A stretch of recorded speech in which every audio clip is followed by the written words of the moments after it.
আসসালামু আলাইকুম। সংবাদে আপনাদের সবাইকে স্বাগত জানাচ্ছি। আমি ফিরোজ তোহা। শুরুতেই সংবাদ শিরোনাম। পুরোদমে ইরান, ইসরায়েল এবং নিরীহ ফিলিস্তিনিদের মাঝে ভয়াবহ যুদ্ধ চলছে হামলা পাল্টা হামলা। এরই মাঝে আমাদের হাতে এসে পৌঁছেছে এই যুদ্ধের সর্বশেষ গুরুত্বপূর্ণ সবথেকে তাজা আপডেট সংবাদ আপনাদের জানিয়ে দিব।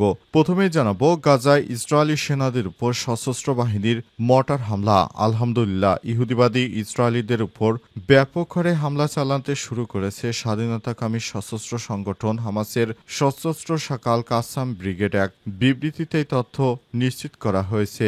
ইয়েমেন থেকে হুতিরা, গাজা থেকে হামাস যোদ্ধারা আর ইরান থেকে ইরানের সেনাবাহিনীর হামলায় ইহুদিবাদী ইসরায়েলের অবস্থা খুবই খারাপ হয়ে গেছে।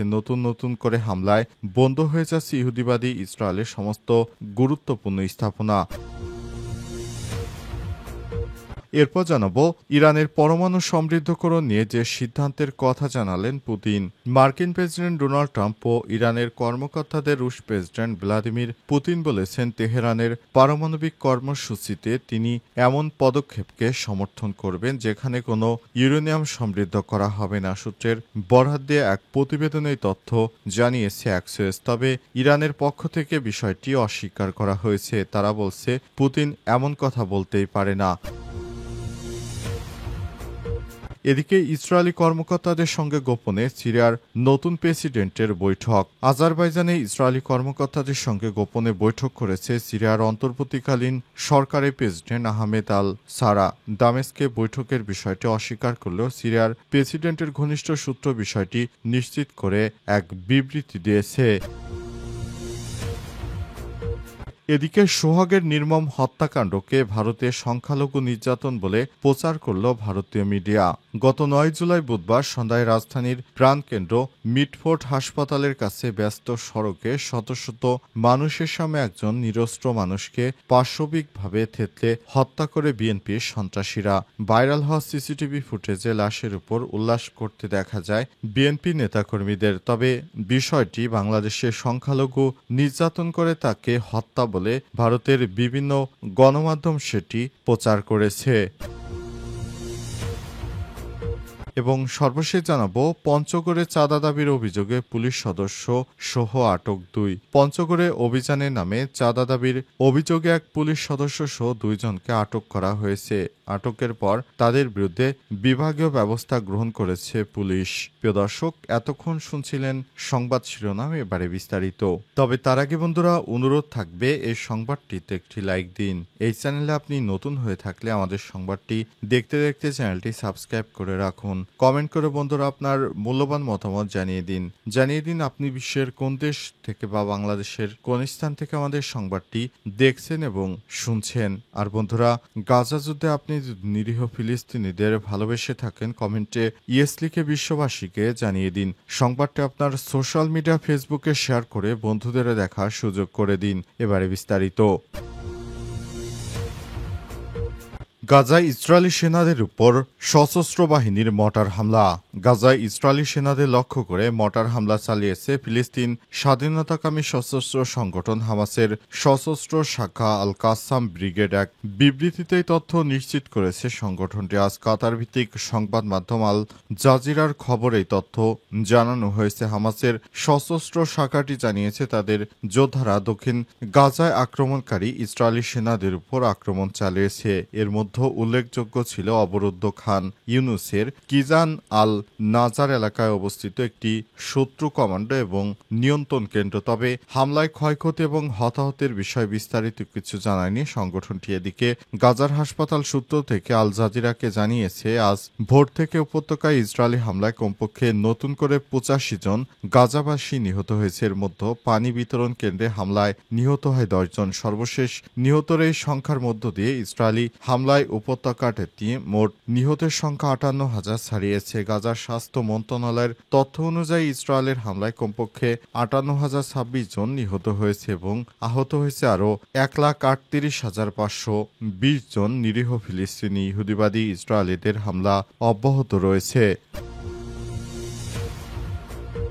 ইরানের পরমাণু সমৃদ্ধকরণ নিয়ে যে সিদ্ধান্তের কথা জানালেন পুতিন। মার্কিন প্রেসিডেন্ট ডোনাল্ড ট্রাম্প ও ইরানের কর্মকর্তাদের রুশ প্রেসিডেন্ট ভ্লাদিমির পুতিন বলেছেন, তেহরানের পারমাণবিক কর্মসূচির তিনি এমন পদক্ষেপকে সমর্থন করবেন যেখানে কোনো ইউরেনিয়াম সমৃদ্ধ করা হবে না। সূত্রের বরাত দিয়ে আজ এক প্রতিবেদনে এই তথ্য জানিয়েছে অ্যাক্সিওস। তবে ইরানের আধা রাষ্ট্রীয় বার্তা সংস্থা তাসনিম এই প্রতিবেদনের তথ্য অস্বীকার করেছে। সংবাদ মাধ্যমটি বলছে, পুতিনের পক্ষ থেকে ইরানকে এই ধরনের কোনো বার্তা দেওয়া হয়নি।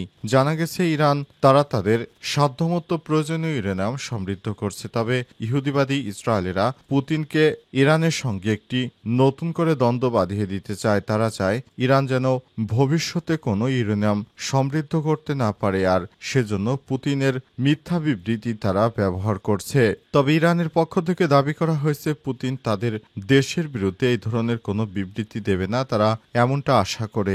ধারণা করা হচ্ছে, পুতিন ইরানের বিপক্ষে অতীতে কখনো কাজ করেনি, ভবিষ্যতেও করবে না। পুতিন সব সময় ইরানের সঙ্গে বন্ধুত্বপূর্ণ সম্পর্ক বজায় রাখতে চায়, তাই এই ধরনের আলাপচারিতা কখনোই সম্ভব নয়। ইহুদিবাদী ইসরায়েল মনে করেছিল যে পুতিনকে নিয়ে তারা একটি বিভ্রান্তমূলক তথ্য ছড়িয়ে দিবে, আর সেটি বিশ্ববাসী বিশ্বাস করবে। তাদের সেই আশা এবার গুড়ে বালি হয়েছে। ইহুদিবাদী ইসরায়েলের কোনো কথাই বিশ্বাস করছে না কেউ। অ্যাক্সিওসের প্রতিবেদনে বরং ইহুদিবাদীদেরকে নিয়েই বেশি লেখালেখি হয়। ইহুদিবাদীদেরকে নিয়েই সবথেকে বেশি আগ্রহের কথা লেখা হয়। বাস্তবে দেখা যাচ্ছে, ইহুদিবাদীরা কোনোভাবেই এগোতে না পেরে তারা ইরানের বিরুদ্ধে আবারও নতুন করে চক্রান্তে মেতে উঠেছে। ইসরায়েলি কর্মকর্তাদের সঙ্গে গোপনে সিরিয়ার প্রেসিডেন্টের বৈঠক। আজারবাইজানে ইসরায়েলি কর্মকর্তাদের সঙ্গে গোপনে বৈঠক করেছেন সিরিয়ার অন্তর্বর্তীকালীন প্রেসিডেন্ট আহমেদ আল সারা। দামেস্কে বৈঠকের বিষয়টি অস্বীকার করলেও সিরিয়ার প্রেসিডেন্টের ঘনিষ্ঠ সূত্র বিষয়টি নিশ্চিত করেছে। আজ এক প্রতিবেদনে এই খবর জানিয়েছে পাকিস্তানের সামা টিভি। একটি বৃহত্তর পরিকল্পনার অংশ হিসেবে এই গোপন বৈঠকে ইসরায়েল ও সিরিয়ার মধ্যে বিভিন্ন কূটনৈতিক বিষয় নিয়ে আলোচনা করা হয়। বৈঠকে দুই দেশের সম্ভাব্য নিরাপত্তা চুক্তি, ইরানের প্রভাব, হিজবুল্লাহর অস্ত্র ভান্ডার, লেবানন থেকে পরিচালিত ফিলিস্তিনি গোষ্ঠীগুলোর ভবিষ্যৎ এবং গাজা থেকে বিতাড়িত ফিলিস্তিনিদের পুনর্বাসনের মতো স্পর্শকাতর ইস্যু নিয়ে আলোচনা করা হয়। এই সময় সিরিয়ার পররাষ্ট্রমন্ত্রী আসাদ আল শিবানি, ইসরায়েলের সঙ্গে নিরাপত্তা সংলাপ পরিচালনার দায়িত্বে থাকা আহমেদ আল দালাতি উপস্থিত ছিলেন। অন্যদিকে ইসরায়েলের পক্ষ থেকে প্রধানমন্ত্রী নেতানিয়াহুর কার্যালয়ের বিশেষ দূত এবং ঊর্ধ্বতন সামরিক গোয়েন্দা কর্মকর্তারা উপস্থিত ছিলেন। বৈঠকটি আজারবাইজানের রাজধানী বাকুতে অনুষ্ঠিত হয়েছে। ইরানকে রাজনৈতিক বার্তা দিকে ইসরায়েল এবং যুক্তরাষ্ট্র যৌথভাবে এই অবস্থান নির্ধারণ করেছেন। বাকু এর আগেও ইসরায়েল তুরস্ক আঞ্চলিক নানা মধ্যস্থতায় ভূমিকা রেখেছেন। প্রতিবেদনে বলা হয়েছে, দামেস্কে ইসরায়েলের একটি সমন্বয় অফিস খোলার বিষয়ে কথা হয়েছে আলোচনায়। দুই দেশের সম্পর্কের ক্ষেত্রে একটি বড় পরিবর্তনের ইঙ্গিত দিচ্ছে।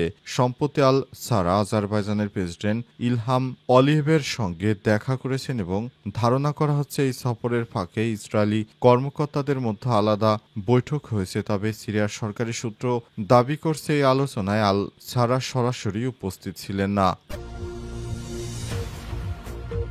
নিষিদ্ধ ছাত্রলীগের কেন্দ্রীয় নেতা গ্রেপ্তার।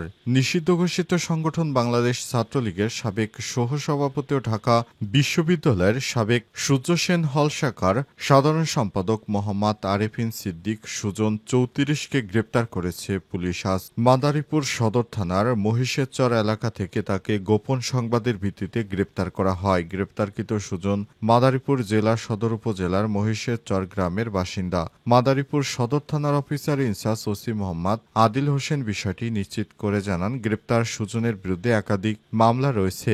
এছাড়াও পঞ্চগড়ে চাঁদা দাবির অভিযোগে 2 পুলিশ সদস্যকেও আটক করা হয়েছে। পঞ্চগড়ে অভিযানে নামে চাঁদার দাবির অভিযোগে এক পুলিশ সদস্য সহ 2 ব্যক্তিকে আটক করেছে পুলিশ। রাতে পঞ্চগড় সদর ইউনিয়নের বালোপাড়া গ্রাম থেকে তাদের আটক করা হয়। আটককৃতরা হলেন পঞ্চগড় সদর থানার কনস্টেবল মিজানুর রহমান 26। মিজানুর নিজেকে এসআই পরিচয় দেন। তার সহযোগী ভুয়া পুলিশ সদস্য সদরের সাতমেরা পেলকুজত এলাকার শরীফুল ইসলাম ৩০।